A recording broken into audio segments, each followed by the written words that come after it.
क्या हमारी आकाशगंगा के केंद्र में छिपा ब्लैक होल सांस ले रहा है? पिछले 50 सालों से वैज्ञानिक जिस रहस्य की तलाश कर रहे थे, उसका जवाब आखिरकार मिल गया है। हमारी मिल्की वे के सेंटर में मौजूद है सेजिटेरियस ए, एक विशाल ब्लैक होल जिसका वजन सूरज से 40 लाख गुना ज्यादा है। वैज्ञानिक हमेशा से मानते थे कि यह ब्लैक होल सिर्फ चीजें निगलता नहीं बल्कि उन्हें बाहर भी फेंकता है। अब नॉर्थ वेस्टर्न यूनिवर्सिटी के वैज्ञानिकों ने ALMA वेधशाला के डेटा का उपयोग करके इसे साबित कर दिया है। उन्होंने ब्लैक होल के पास 3 प्रकाश वर्ष लंबा एक विशाल शंकु के आकार का खाली क्षेत्र खोजा है। यहाँ ठंडी गैस बिल्कुल गायब है।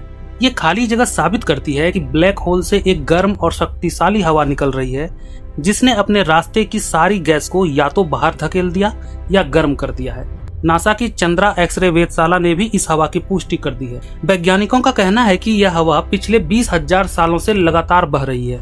यह खोज बताती है कि ब्लैक होल केवल डिस्ट्रॉयर नहीं है, बल्कि वे आकाशगंगा के विकास में भी बड़ी भूमिका निभाते हैं।